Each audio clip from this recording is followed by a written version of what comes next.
अस्सलामुअलैकुम रहमतुल्लाहि व बरकातुहू। उम्मीद करती हूँ कि ईमान की बेहतरीन हालत में से होंगे। तो ये पेपर जो है वो मेन कैंपस का है और 2026 मतलब अभी रिसेंटली ये पेपर हुआ है। तो इसके क्वेश्चंस जो है ना वो आप लोगों ने अच्छे से जो है वो देख लेने हैं और हम देखेंगे कि किस तरह से जो है ना वो उन्होंने क्वेश्चन पूछे हैं। होप तो कि एक आधा आपको भी जो है वो आ जाए, क्योंकि सिलेबस और ये चीज़ें से जो है वो सेम होती हैं। अच्छा जी, क्वेश्चन नंबर ये 1 है जी, पाइपलाइन कम्यूटेशन बताना है, how it is different from divide and conquer and data partition. अच्छा बेटा जी, मैंने जो है ना वो पाइपलाइनिंग और I think so non pipelining क्या था, मुझे तो पूरी दिमाग से निकल गया। हालांकि मैंने अभी जो है वो थोड़ी देर पहले समझा के हटी हूँ। विदाउट पाइपलाइनिंग और पाइपलाइनिंग, तो ये जो है ना सारा कंसेप्ट वही वाला ही है, ठीक है। और डिवाइड एंड कॉन्कर में क्या होता है, सबसे पहले हमारी प्रॉब्लम्स को डिवाइड किया जाता है, फिर उनको सॉल्व किया जाता है, फिर उनको इकट्ठा कर दिया जाता है। और डाटा पार्टीशन में क्या होता है कि हम जो है वो अपना क्या उसे कहते हैं, जब हम पैरेलल सिस्टम इस्तेमाल करते हैं तो हम अपनी प्रॉब्लम्स को मल्टीपल पार्ट्स में डिवाइड करते हैं, फिर उनको जो है वो सॉल्व करते हैं और फिर उनको सारे काम को इकट्ठे करके एग्जीक्यूट करवाते हैं। मतलब वही डिवाइड एंड कॉन्कर की तरह ही काम करता है। इसमें जो है ना वो जैसा कि रिकर्सिव डिकम्पोजिशन होती है, मतलब कि अपने आप को बार बार कॉल करता है, ठीक है। डिवाइड इनटू पीसीज, अपना काम जो है वो डिफरेंट पीसीज में कन्वर्ट कर लेता है और अपने आप को जो है ना वो बार बार कॉल करता है और काम करवाई जाता है। जैसे इसकी एग्जांपल आप ले सकते हैं, जैसा कि क्विक सॉर्ट हो गया। उसके बाद इसमें डाटा डिकम्पोजिशन होती है, इसको हम वहाँ पर यूज़ करते हैं जहाँ पर हमारा डाटा जो है ना वो बहुत ज़्यादा होता है। लार्ज डाटा डिकम्पोजिशन में जो है ना हम इसको इस्तेमाल करते हैं। पहला स्टेप क्या होता है कि हम जो है ना डाटा की पार्टीशन करते हैं, ठीक है। फिर जो है ना उसके ऊपर ऑपरेशंस परफॉर्म करते हैं, अपने पार्टीशन डाटा पर ऑपरेशंस परफॉर्म करते हैं। फिर उस पर जो है ना वो मल्टीपल डाटा पर सिंगल इंस्ट्रक्शन इस्तेमाल करते हैं, ठीक है। ये हमने फ्लाइंग टैक्सोनॉमी में पढ़ा था। और फिर जो है ना उस पर हर ऑपरेशन, फिर उस पर जो है ना वो हर टास्क पे ऑपरेशंस परफॉर्म करते हैं। इसी तरह अब नेक्स्ट है जी एक्सप्लोरेटरी डिकम्पोजिशन। ये जहाँ पर ये क्या होता है, जो सर्च प्लेस होगी वहाँ से ही हम डाटा को एक्सप्लोर करेंगे, ठीक है। यहाँ पर हम अपने सॉल्यूशंस को डिवाइड करेंगे। एग्जांपल हम ले सकते हैं इसमें नट्स की, ठीक है। उसके बाद आ जाता है जी स्पेक्युलेटिव डिकम्पोजिशन। सॉल्यूशन को डिफरेंट ब्रांचेस में डिकम्पोजिशन किया जाता है। फिर जैसा कि उसको जैसे कह लें स्विच स्टेटमेंट। अब स्विच स्टेटमेंट में क्या होता है कि हम जैसे मंडे ट्यूसडे वेडनेसडे उनको प्रिंट करवाना हो तो हम क्या करते हैं, सोल्यूशन को जो है ना वो जैसे जिसने मंडे एंटर किया होता है वो सोल्यूशन को ही हम डिवाइड कर देते हैं। सोल्यूशन के मतलब डिफरेंट ऑप्शंस बना देते हैं। तो इसको जो है ना वो हम थोड़ा सा देख लेते हैं। तो मैंने चैट जीपीटी से सोल्यूशन निकाले थे। ओके, शुरू से निकालना पड़ेगा कि वही वाले आएंगे। आई थिंक सो मुझे न्यू से निकालना पड़ेगा, क्योंकि पिछले वाले काफ़ी टाइम बाद मैंने जो है ना इसको खोला है। टाइम देख लें, 4:10 हो चुके हुए हैं और मैं 1 बजे से बैठी हुई हूँ बनाने के लिए। हाँ आ गया, चलो शुक्र है। अच्छा, पाइपलाइन वाला सारा मैंने काम आपको जो है ना वो समझाया है, वो एक दफ़ा अच्छे से देख लेना है, क्योंकि वहाँ पे मैंने जो है वो डायग्राम भी बनी हुई थी, वहाँ से समझाया था, ठीक है। तो इसमें सीक्वेंशली जो हमारे टास्क परफॉर्म होते हैं। डिवाइड एंड कॉन्कर में हमारी प्रॉब्लम क्या होती है, स्प्लिट होती है, ठीक है। टास्क लेवल पे जो है ना पैरेललिज्म होती है और हम जो है ना फिर हर प्रॉब्लम को कह लें कि सब प्रॉब्लम्स को जो है वो सॉल्व करते हैं और फिर उनको मर्ज सॉर्ट कर लिया जाता है, मतलब उनको इकट्ठा कर दिया जाता है। इसकी एग्जांपल मर्ज सॉर्ट आ गई। पाइपलाइनिंग में असेंबली लाइन आ गई। और डाटा पार्टीशन में क्या होता है कि डाटा को स्प्लिट किया जाता है इनटू चंक्स भी कहते हैं, छोटे छोटे पार्ट्स में। फिर इसका जो है ना वो डाटा लेवल, उसका टास्क लेवल होता है, इसका डाटा लेवल होता है, पाइपलाइन का स्टेज लेवल होता है। डिपेंडेंसी की बात करें तो same operation on different data पे जो है ना वो हम अप्लाई करते हैं। और एग्जांपल की बात करें तो मैट्रिक्स मल्टीप्लिकेशन इसकी एग्जांपल है। क्वेश्चन नंबर 2 हमारे पास है जी, पैरेललिज्म स्ट्रेटजीज आपने बतानी है और task data pipeline parallelism example के साथ। पार्टीशन स्ट्रेटजी का क्या मतलब है?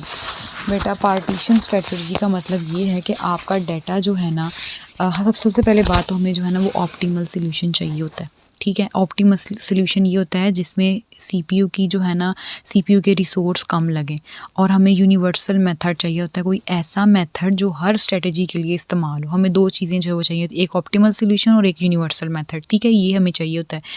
तो अब हमने जो है वो ये जो पैरेललिज्म एप्लीकेशन है ये किस तरह से इम्प्लीमेंट करनी है। ठीक है, इसके जो है ना वो 2 लेवल होते हैं, एक टास्क लेवल होता है, एक डाटा लेवल होता है, और ये पाइपलाइनिंग ये भी तीसरा लेवल है इसका। ठीक है, डाटा टास्क लेवल में क्या होता है कि हम डिफरेंट टास्क को जो है ना पैरेलल रन करवाते हैं। ठीक है, और टास्क में परफॉर्म डिफरेंट ऑपरेशन, और फिर जो टास्क है वो डिफरेंट ऑपरेशन से वो परफॉर्म करते हैं। जैसे एग्जांपल क्या है, 1 थ्रेड रीड डाटा, एक थ्रेड जो है वो डाटा को रीड कर रहा है, एक उसको प्रोसेस कर रहा है, और दूसरा जो है उसकी आउटपुट निकाल रहा है। ठीक है, डाटा पैरेललिज्म क्या है, यहाँ पे some operations on different parts of the data, same operations on different part of the data. ठीक है, कि ऑपरेशन आपके सेम है लेकिन डाटा के डिफरेंट पार्ट पर वही काम हो रहा है। तो इसकी कॉमन इन साइंटिफिक कंप्यूटिंग में जो है ये काम होता है। एग्जांपल की बात करें, adding to large array with multiple processor. ठीक है, और पाइपलाइन पैरेललिज्म में क्या होता है, कंप्यूटेशन डिवाइडिंग इनटू स्टेजेस में काम होता है, वही वाली जो पहले बात पढ़ के हैं, each stages run in the parallel और द डिफरेंट इनपुट्स। ठीक है, अब ये थोड़ी सी उनके जो है ना वो डिफरेंस दिया हुआ है। टास्क में क्या होता है, डिफरेंट टास्क होते हैं, और डाटा में लार्ज डाटा सेट्स होते हैं, पाइपलाइन में स्ट्रीमिंग डाटा होता है। ठीक है, और बेस्ट फॉर इंडिपेंडेंट फंक्शंस है टास्क वाला, और डाटा वाला जो है वो SIMD मतलब simple instruction multiple single instruction multiple data. ठीक है, और GPUs में इस्तेमाल होता है। और पाइपलाइन की बात करें तो ये कंटिन्यू वर्क फ्लोज में इस्तेमाल होता है। क्वेश्चन नंबर 3 हमारे पास है जी DSM और DST। DSM हमारे पास बेटा क्या होता है, अब उन्होंने स्टैंड फॉर नहीं बताया, और उधर स्टैंड फॉर अगर नहीं भी बता तो उधर कंफ्यूज नहीं हो जाना कि अब DSM और DST क्या आ गया, ये तो हमने कोई ऐसी नाम पढ़े ही नहीं है। तो बेटा ये आपने पढ़ा हुआ है। DSM कहते हैं डिस्ट्रीब्यूटेड शेयर्ड मेमोरी, और DS कहते हैं डिस्ट्रीब्यूटेड शेयर डाटा या डिस्ट्रीब्यूटेड शेयर स्टोर। ठीक है, अब डिस्ट्रीब्यूटेड शेयर्ड मेमोरी ये मैंने बहुत डिटेल से जो है ना वो आपको पिछली वीडियोस में कवर करवाया है, तो ये आप लोगों ने बेटा वहाँ से एक दफ़ा जो है ना वो देख लेनी है। और how do these support concurrency and synchronization, ये किस तरह से जो कंकरेंसी और सिंक्रोनाइजेशन को सपोर्ट करते हैं। तो कंकरेंसी की अगर बात करें तो multiple processor read and right shared variables. ठीक है, मल्टीपल मतलब प्रोसेस एक ही टाइम पे शेयर्ड वेरिएबल को क्या करते हैं, शेयर्ड करते हैं, यानी इस पर रीड और राइट का ऑपरेशन परफॉर्म करते हैं। और सिंक्रोनाइजेशन की बात करें तो उसमें lock, barrier, semaphore, consistency protocol इस्तेमाल किए जाते हैं रेस कंडीशन से बचने के लिए। DST की बात करें तो डाटा इज एक्सप्लिसिटली डिस्ट्रीब्यूटेड होता है नोड्स में, और ये ठीक है, ये आपने वहाँ से जो है ना वो अच्छे से देख लेना, कि भी मैं करवा चुकी हुई हूँ। एक ही चीज़ है, बस थोड़ी सी डिफरेंस है। कंकरेंसी में क्या होता है जी, इसमें parallel access to distributed data sets. ठीक है, पैरेलली एक्सेस दी जाती है। और सिंक्रोनाइजेशन की बात करें तो मैसेज पासिंग, एक्नॉलेजमेंट्स और कोऑर्डिनेशन प्रोटोकॉल जो है ना वो प्रोवाइड किए जाते हैं सिंक्रोनाइजेशन के लिए।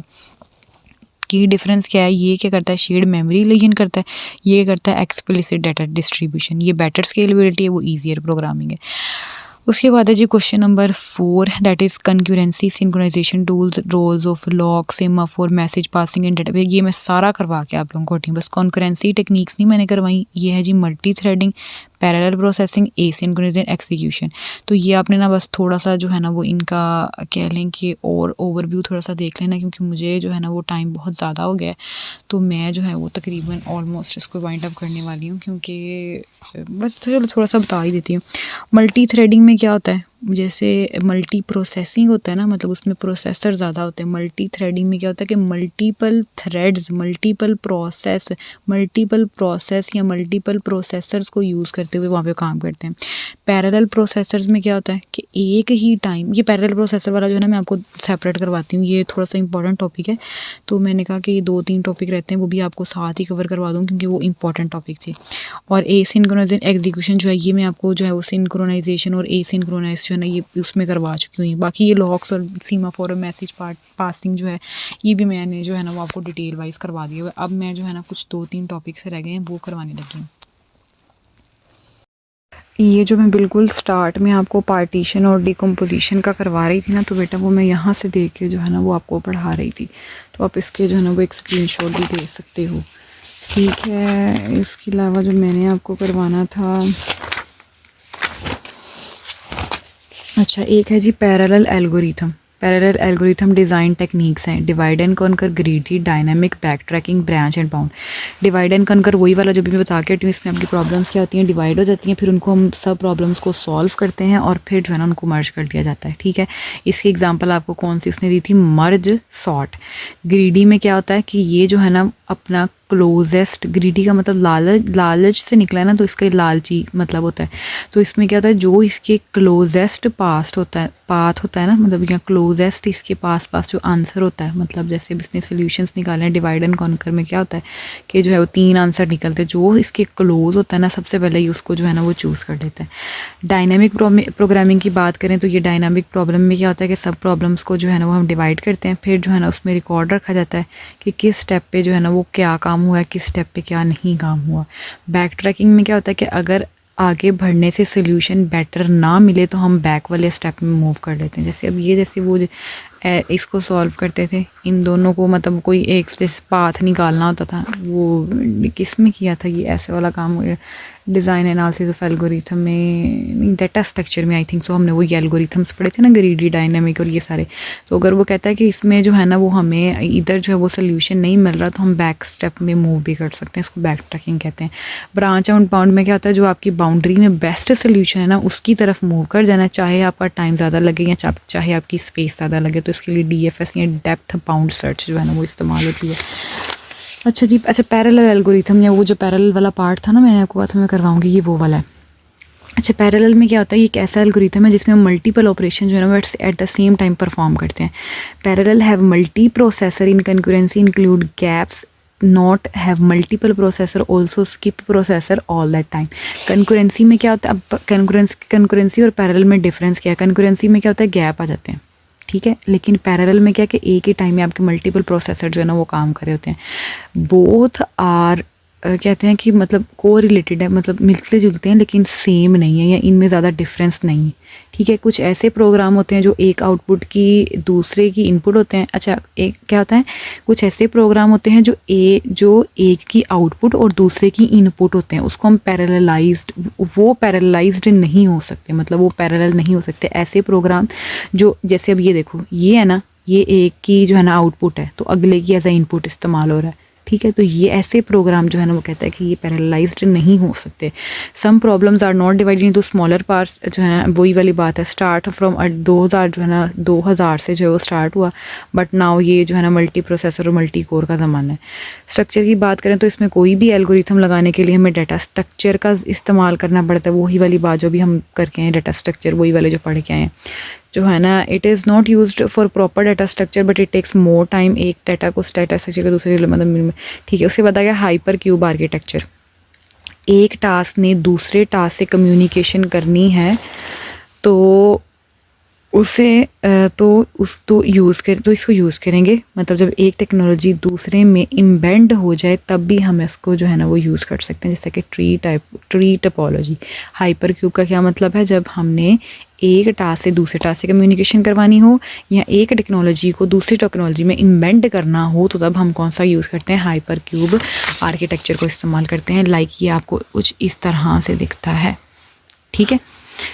उसके बाद लिंक लिस्ट की बात, लिंक लिस्ट तो बेटा आप लोगों ने 70 दफ़ा पढ़ लिया, मैं हम की समझावा ये बारे में। लिंक लिस्ट की होंगे वा, एक हेड होता है, एक डाटा होता है, एक नेक्स्ट होता है। हेड के पास जो है ना हेड मतलब स्टार्टिंग नोड होती है आपकी, जो है ना ये हेड आपका डाटा के साथ पहले पोर्शन के साथ कनेक्ट होता है, पहले लिंक के साथ कनेक्ट होता है। एक में डाटा पड़ा होता है और एक में नेक्स्ट का लिंक पड़ा होता है, तो ये लिंक आपस में कनेक्टेड होते हैं और इस तरह आपकी एक चेन बनी होती है, इसको हम लिंक लिस्ट कहते हैं, बस और तो कुछ भी नहीं है। एरे भी आपने पढ़ा, group of consecutive memory locations, a group of consecutive memory locations where our data are stored in, मतलब वो एरे पता ही होना है, इस तरह की जो है वो होती है और इसमें जो है ना वो हमारा डाटा क्या होता है, स्टोर होता है, 1 2 3 वो, और इंडेक्स होते हैं इसमें, ठीक है। तो ये कुछ इस तरह की चीज़ें थी, मैंने आपको करवानी थी दो, एक और टॉपिक रह गया वो थोड़ा जो ਉਹਦੇ बारे च भी दसता, ताकि अगर पेपर में कुछ आ जाए तो फिर जो है ना हम ऐसे ना हो के बैठे ही रहें।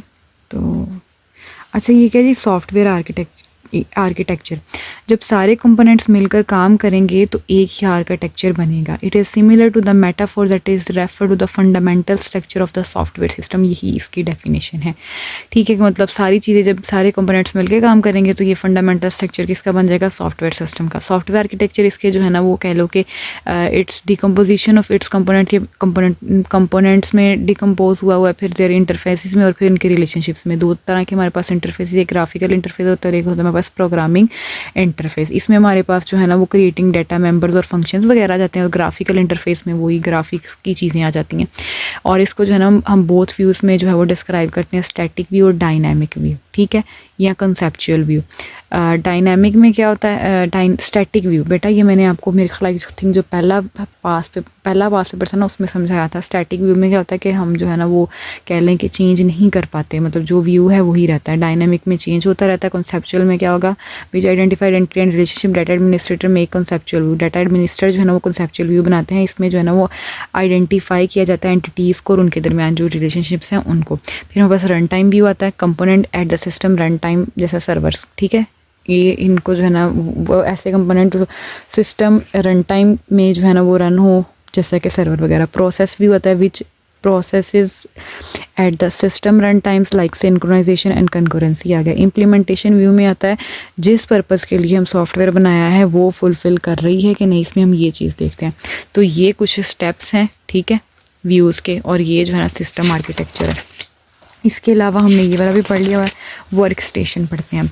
वर्क स्टेशन में क्या होता है कि पिछले दौर में क्या होता था कि हम जो है ना वो हैवी टास्क परफॉर्म करवाते थे, जो है ना वो क्या उसे कहते हैं, instead of PCs to perform heavy task, हम जो है ना नहीं, हम पिछले ज़माने में हम वर्क स्टेशन को इस्तेमाल करते थे पीसीज की बजाय हाई टास्क या हैवी टास्क परफॉर्म करवाने के लिए।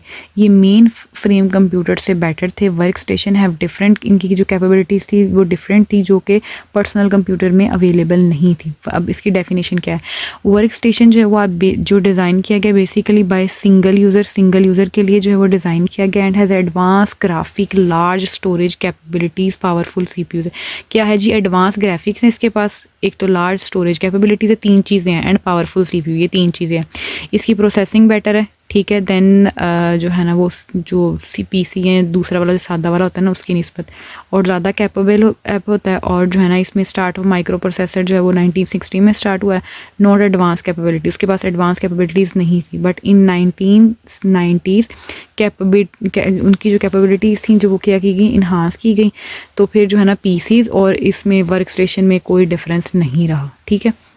नेटवर्क और वर्क स्टेशन की बात करें तो पैरेलल प्रोसेसिंग के लिए वर्क स्टेशन का network, in parallel processing we used now, ठीक है, अब जो है ना हम इसको इस्तेमाल कर रहे हैं because parallel processing can't be handle by one PC और सर्वर, ये एक पीसी या सर्वर से हैंडल नहीं होता, इसीलिए हम क्या करते हैं वर्क स्टेशन का इस्तेमाल करते हैं। इसकी स्पीड ज़्यादा होती है, माइक्रो प्रोसेसर की परफॉर्मेंस इंक्रीज़ होती है, इसलिए जो है ना वो हम क्या करते हैं काम करते हैं और लेस कॉस्ट लगती है। commodity of hardware and software, and other name of cloud computing also known as off-shell hardware, ठीक है। It is a computer devices, ये कैसी कंप्यूटर डिवाइसेज जिसमें कंपोनेंट्स रिलेटिवली बिहेव करते हैं, इनएक्सपेंसिव होते हैं, वाइडली अवेलेबल होते हैं और बेसिकली इंटरचेंजेबल होते हैं विद अदर हार्डवेयर और इट्स टाइप। अच्छा, ये अब ये किसकी डेफिनेशन बात करें, क्लाउड कंप्यूटिंग का ही कहते हैं। एक अदर नाम है ऑफ-शेल हार्डवेयर, ठीक है, और ये कैसी डिवाइस है, कंप्यूटर डिवाइस है जिसमें कंपोनेंट रिलेटिवली काम करते हैं, इनएक्सपेंसिव होते हैं, वाइडली अवेलेबल होते हैं और बेसिकली इंटरचेंजेबल होते हैं। क्या इंटरचेंजेबल होते हैं, उनकी हार्डवेयर इंटरचेंज हो जा सकती है। वी यूज़ मल्टीपल प्रोसेसर्स, हम जो है ना मल्टीपल प्रोसेसर को जो है वो इस्तेमाल करते हैं ताकि जब भी कोई प्रोसेसर आइडल हो, मतलब फारिग बैठा हो, तो हम जो है ना वो ज़्यादा लॉन्ग उसको टाइम जो है ना या उससे काम करवा सकें। परफॉर्मेंस और स्पीड, बैंडविड्थ, लेटेंसी को इन्हांस करने के लिए, और ये बस यही चीज़ें बढ़ाने के लिए हम इसको इस्तेमाल करते हैं, ठीक है। हमने जो पढ़ना था वो तो हाँ कंप्यूटर क्लस्टर्स पढ़ने थे, ये मैंने ना किसी पास पेपर में देखे हैं लेकिन अब मुझे वो पास पेपर नहीं मिल रहा, पता नहीं 22 का था या 23 का था। अच्छा, कंप्यूटर क्लस्टर क्या, एक सेट ऑफ अ प्रोग्राम है जिसमें जो है ना हम काम करते हैं इकट्ठा, so that they can be viewed by the single system. Computer cluster एक सेट ऑफ प्रोग्राम है जिस पे काम किया जाता है work together so that can be viewed by the single system में देखा जाए। अब ग्रिड कंप्यूटिंग में क्या होता था, अब ग्रिड कंप्यूटिंग हमने पढ़ा था ना, मैंने थोड़ा सा पहले बताया था। इसमें क्या होता है कि हर नोड जो है वो अपना टास्क अलहदा परफॉर्म करती है, लेकिन क्लस्टर में क्या होता है कि हर नोड सेम टास्क परफॉर्म करती है, ठीक है। Each task has control and schedule by the software. Difference पता चल गया कम क्लस्टर का और ग्रिड कंप्यूटिंग का। अब क्या है कि हर कंपोनेंट एक दूसरे से लैन के ज़रिए जो है वो कनेक्ट होता है और हर नोड एज अ सर्वर के तौर पे काम कर रही होती है, मतलब आपस में नेटवर्किंग के थ्रू कनेक्ट होंगे और फिर जो है ना क्या होगा, running their on operating system, और अपना ऑपरेटिंग सिस्टम जो है ना ऑपरेटिंग सिस्टम के थ्रू जो है वो स्केड्यूल हुए होंगे। हर नोड जो है वो, हर नोड के पास जो है वो हार्डवेयर और उसका सेम ऑपरेटिंग सिस्टम होगा। कुछ ऐसे सॉफ्टवेयर और हार्डवेयर भी होते हैं कुछ ऐसे सॉफ्टवेयर हार्डवेयर भी होते हैं जिनमें ऑपरेटिंग सिस्टम जो है ना वो डिफरेंट होता है, जिसके जैसा कि जिसे Oscar open source cluster application, इसमें क्या होता है कि ऑपरेटिंग सिस्टम डिफरेंट होता है और हार्डवेयर क्या होता है, डिफरेंट होता है। ऑस्कर क्या एक लिनक्स बेस्ड सॉफ्टवेयर या इंस्टॉलेशन है जो है ना हाई परफॉर्मेंस क्लस्टर के लिए इस्तेमाल होता है। बस सिंपल सी बात पहले ये कि एक क्लस्टर की डेफिनेशन क्या है, ठीक है, फिर ग्रिड कंप्यूटिंग और क्लस्टर का डिफरेंस बताया, फिर हमने ये बताया कि कुछ ऐसे सॉफ्टवेयर होते, कुछ ऐसे जो है ना वो क्या होते हैं, क्या पढ़ा था हमने बात की कि हर नोड जो है ना उनका सेम हार्डवेयर होता है और सेम ऑपरेटिंग सिस्टम होता है। इसके अलावा जो है ना वो उनका खुद ही से जो है ना वो स्केड्यूल होता है और आपस में वो किसके थ्रू कनेक्ट होते हैं, आपस में वो नेटवर्किंग के थ्रू कनेक्ट होते हैं, ठीक है। फिर हमने पढ़ा कि कुछ ऐसे सॉफ्टवेयर या हार्डवेयर भी होते हैं जिनके नोड्स जो है ना आपस में कनेक्ट तो होते हैं लेकिन उनका जो है ना वो हार्डवेयर और ऑपरेटिंग सिस्टम क्या होता है, डिफरेंट होता है। तो वो जैसे Oscar open source cluster application होती है, इसको जो हमें फिर इसकी हमने जो है ना डेफिनेशन पढ़ी थी। वाई वी प्रेफर क्लस्टर, हम क्लस्टर को ही क्यों प्रेफर करें, हम इसकी परफॉर्मेंस को इन्हांस करने के लिए, अवेलेबिलिटी के लिए, कॉस्ट इफेक्टिव के लिए, हाई स्पीड नेटवर्क के लिए, लो कॉस्ट माइक्रो प्रोसेसर के लिए। बिफोर क्लस्टर वी हैव, हम इस क्लस्टर से पहले हमारे पास मेन फ्रेम कंप्यूटर होते थे, उनकी कॉस्ट बहुत ज़्यादा थी, उनमें एरर जो है ना बहुत ज़्यादा मुश्किल था हैंडल करना, उनकी कैपेसिटी बहुत ज़्यादा कम थी, उनकी कॉस्ट ऑफ एडमिनिस्ट्रेशन भी क्या थी, जो है ना ज़्यादा थी। मतलब जो चीज़ें आपको पता है ना आपने वो लिख देनी है।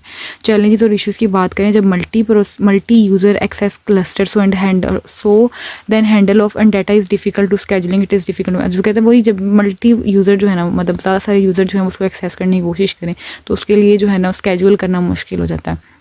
इन हेट्रोजीनियस सीपीयू जीपीयू क्लस्टर जो है ना वो कॉम्प्लेक्स एप्लीकेशंस को मैनेज करने के लिए इस्तेमाल होते हैं। बेटा ये भी मैंने कहीं पढ़ाया है आपको।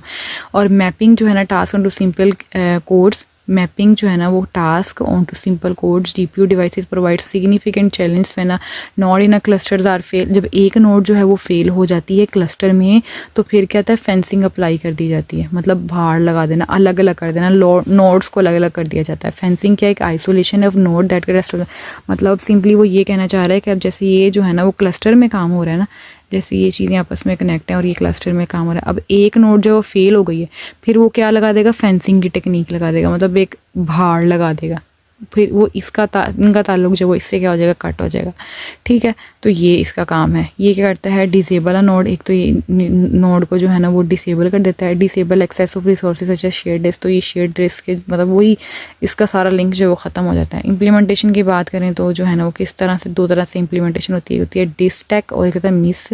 ये है मैसेज पासिंग इंटरफेस और ये है डिस्ट्रीब्यूटेड कंप्यूटिंग कंपाइलर, ठीक है। और तीसरा जी Linux virtual server, it allow multiple upcoming requested to the multiple cluster nodes, ठीक है। मल्टीपल अपकमिंग रिक्वेस्टेड को अलाउ करता है मल्टीपल क्लस्टर नोड की तरफ से, जहाँ पर होमोजीनियस नोड्स होंगी, मतलब एक ही वेंडर होगा। और तो इसमें फुल ब्लाउन क्लस्टर के कुछ सॉफ्टवेयर इस्तेमाल होंगे जैसा कि मोसएक्स, लिनक्स VMX, ओपनएस। बस ये बेशक रहने भी दीजिएगा, बस आपको क्लस्टर वगैरह की ये चीज़ें जो है वो पता होना चाहिए थी, इसलिए मैंने जो है समझाना चाहा।